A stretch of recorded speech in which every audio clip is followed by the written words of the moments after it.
जो हमको विश्वास दिलाएंगे, जो आश्वस्त करेंगे कि बाबू हम आपके साथ हैं, विधायक जी हम आपके साथ हैं, आप काम करिए, आपके क्षेत्र के लिए हम काम करेंगे, जहां आपसे हमें सहयोग की आवश्यकता होगी आप हमें बताइएगा।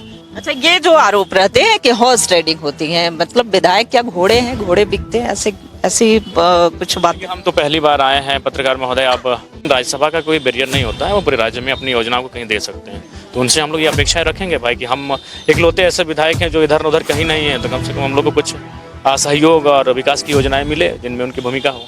हम लोग भविष्य में आपके साथ काम करेंगे, आपको सहयोग करेंगे कामों में, आप योजनाओं में, तो अप्रत्यक्ष रूप से बातचीत हुई है। ये पुलिस राज्य सरकार की, चेकनाका राज्य सरकार का, तमाम जो चीज़ें हैं जहाँ से कोयला होकर गुजरता है वो व्यवस्थाएं राज्य सरकार देख रही हैं। तो राज्य सरकार को अगर वास्तव में चिंता है तो उनको चिंता होना चाहिए। तो ये लोग निजी खजानों को भर रहे हैं, जिस कारण इन चीज़ों पे स्पष्ट नीति नहीं बना पा रहे हैं, स्पष्ट कार्रवाई नहीं कर पा रहे हैं। हमारा तो बस यही रहेगा कि भाई जहाँ से हम प्रतिनिधित्व कर रहे हैं वहाँ एक थोड़ा फुंसी भी होता है तो वो राज्य स्तरीय मुद्दा बनता है। राज्यसभा चुनाव को लेकर के एक बार फिर राज्य में विसात बिछी है। 2 खाली हुई सीटों के लिए 3 प्रत्याशियों ने नामांकन भरा है। ऐसे में एक प्रत्याशी जेएमएम से है, तो दूसरे प्रत्याशी कांग्रेस से हैं और तीसरा इंडिपेंडेंट कैंडिडेट के रूप में है। हमारे साथ जेएलकेएम से सुप्रीमो है जयराम महतो। इनका रुख किधर होगा? इकलौते विधायक हैं जेएलकेएम से, लेकिन इनका रुख किस ओर रहता है, किस रूप में देख रहे हैं इस बार के राज्यसभा चुनाव को? जैसा पहले भी होता आया है, कुछ विशेष बदलाव तो होगा नहीं। हाँ, कुछ रोचक स्थिति में राज्यसभा का चुनाव है। सीटों का जो गणित है, जो बहुमत का गणित है, उस गणित में लगभग सबके दावे स्पष्ट हैं, सबके दावे मजबूत हैं और अंततः दिन जो उन दावों को अपनी ओर समेट पाएगा, अपने पक्ष में लेकर आ पाएगा, संभवतः उनमें से 2 लोग राज्यसभा के लिए भेजे जाएंगे और वो जीतकर झारखंड का प्रतिनिधित्व राज्यसभा में जाकर करेंगे। अच्छा, जो आरोप प्रत्यारोप के दौर चल रहे हैं, कांग्रेस बीजेपी पर आरोप लगा रही है। बीजेपी का कहना है कि हमारे पास चूंकि संख्या बल नहीं था इसलिए हमने किसी को समर्थन दिया है। एक तरफ कांग्रेस कह रही है हॉर्स ट्रेडिंग की बात, तो ये सब आरोपों को किस रूप में आप देख रहे हैं? देखिए, आज आधुनिक राजनीति में बहुत सारे आरोप प्रत्यारोप लगते हैं और ये आरोप प्रत्यारोप पूर्व में घटित घटनाओं के आधार पर लगते हैं और वो घटनाएं पूर्व में कभी न कभी घटित होती हैं। लेकिन फिलहाल जो झारखंड की परिस्थिति है, मुझे लगता है, मेरा मानना है कि जितने भी राजनीतिक दल, जो 3 प्रत्याशी उतारे गए हैं, 2 सीधा अप्रत्यक्ष रूप से अपने दल के प्रतिनिधित्व के रूप में हैं, एक अप्रत्यक्ष रूप से समर्थन प्राप्त करके आए हैं, तो ऐसे में उनकी कोई ना कोई स्ट्रेटजी होगी, रणनीति होगी कि अपने पाले में 28 का जो जादुई आंकड़ा है उसे कैसे पार किया जाए। बड़ी पार्टियां हैं, बड़ी रणनीति होगी। हम लोग तो भाई छोटी पार्टी के अभी इकलौते विधायक हैं, तो अतः हमारा जो मानना है और मेरा जो मत देने के प्रति जो सोच है वो यही रहेगा कि भाई एक विधानसभा लेकिन लाखों लोगों की उम्मीद है, तो कम से कम हम उस व्यक्ति को जब मत देंगे तो ये आश्वस्त हो लेंगे कि भाई उनका एक्टिविटी, उनकी भूमिका हमारे क्षेत्र को लेकर, हमारे लोगों को लेकर रहे, वह हमारे साथ खड़े रहें, हमारे सहयोग करें, तो उस आधार पर आश्वस्त होकर हम अपने मत को देने का कार्य करेंगे। अच्छा जयराम जी, आपका रुख किधर रहेगा? देखिए, रुख कोई पूर्वाग्रह नहीं है कि हम अपना मन को पहले से बना लिए हैं, हम पहले से सोच कर आए हैं, ऐसा नहीं। जो हमको विश्वास दिलाएंगे, जो आश्वस्त करेंगे कि बाबू हम आपके साथ हैं, विधायक जी हम आपके साथ हैं, आप काम करिए, आपके क्षेत्र के लिए हम काम करेंगे, जहां आपसे हमें सहयोग की आवश्यकता होगी आप हमें बताइएगा, बेहिचक हम आपके सहयोग में खड़े रहेंगे। बैजनाथ राम जी को लेकर के क्या ख्याल रखते हैं, या परिमल की नाथवानी की बात करें या फिर जो कांग्रेस के कैंडिडेट हैं, तो ये तीनों कैंडिडेट को आप किस रूप में देख रहे हैं? तीनों ही पूर्व से राजनीतिक दलों से और सक्रिय भूमिका में रहे हैं, अपने अपने कार्य क्षेत्रों में भूमिका का निर्वहन किया है, तो अनुभवी लोग हैं। लेकिन इस बार चूँकि सीटें 2 हैं, प्रत्याशी 3 हैं और परिस्थितियाँ और उनका कैसा वह लोगों को अपने पक्ष में मतदान देने के लिए प्रेरित करते हैं, कैसा उनके विश्वास को जीतते हैं, ये देखना दिलचस्प होगा।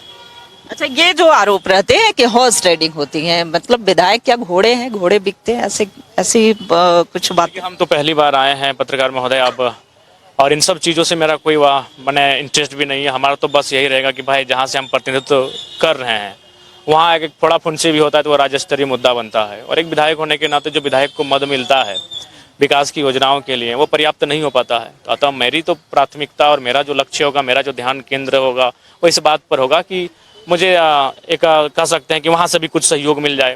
राज्यसभा संसद का भी मद होता है, उस मद का भी मेरे विधानसभा के लिए विशेष सहयोग मिल जाए, क्योंकि हम इकलौते विधायक हैं जो त्रिकोण में हैं, तीसरे स्तर से आते हैं, बाकी दोनों इंडिया या एनडीए से हैं।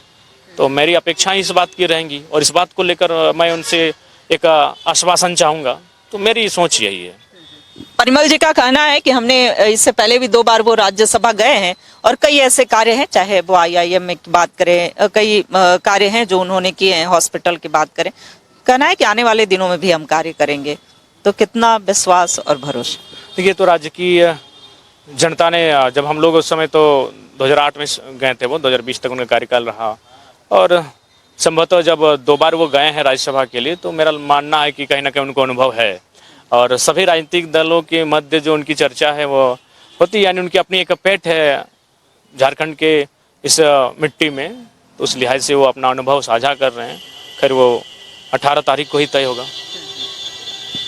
खुलकर कुछ नहीं बोल रहे हैं जयराम जी, लेकिन इनका कहना है तीनों नेता ही अच्छे हैं और परिमल जी के लिए भी सॉफ्ट कॉर्नर है। हालांकि ये स्पष्ट नहीं करेंगे, 18 को परिणाम बताएगा और जो इनके क्षेत्र के लिए सहयोग करेगा, कार्य करेगा, उसको इनका समर्थन होगा। चलिए जय। राज्यसभा चुनाव का मतलब होता है जैसे लोकसभा का एक पार्टिकुलर एरिया होता है कि रांची लोकसभा के जो सांसद होंगे वो हजारीबाग में जाके अपना योजना का काम नहीं करेंगे, लेकिन राज्यसभा का कोई बैरियर नहीं होता है, वो पूरे राज्य में अपनी योजनाओं को कहीं दे सकते हैं।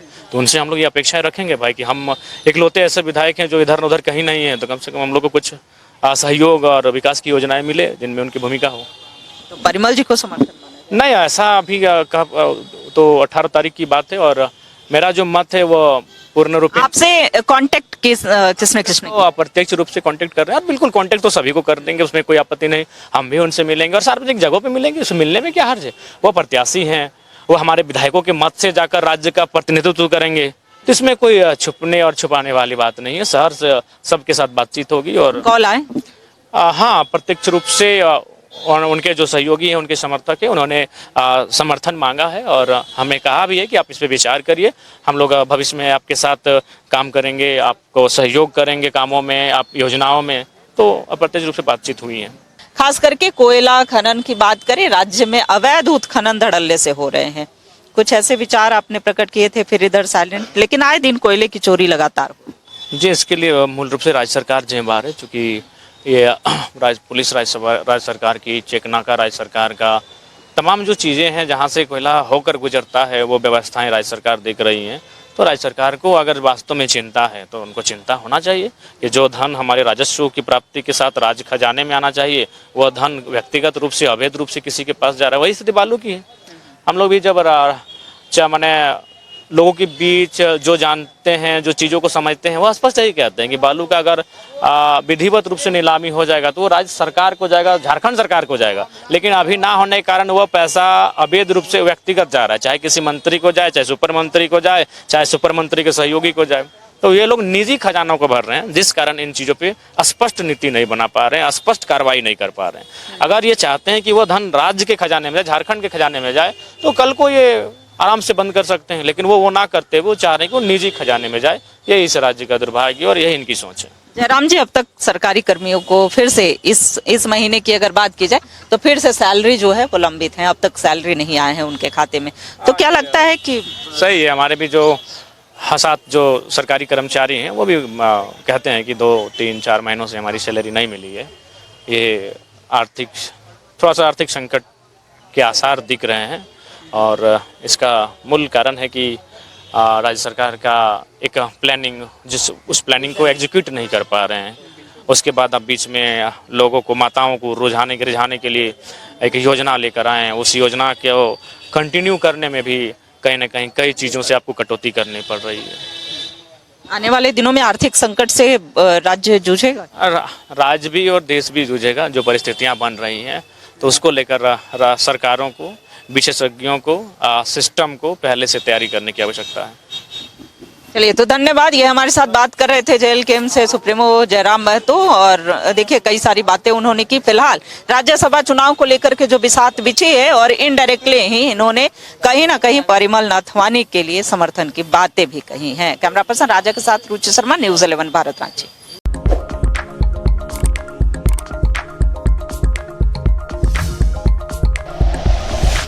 Like and share videos, subscribe करें हमारा चैनल और प्रेस करें बेल आइकॉन। News 11 भारत, सच है तो दिखेगा।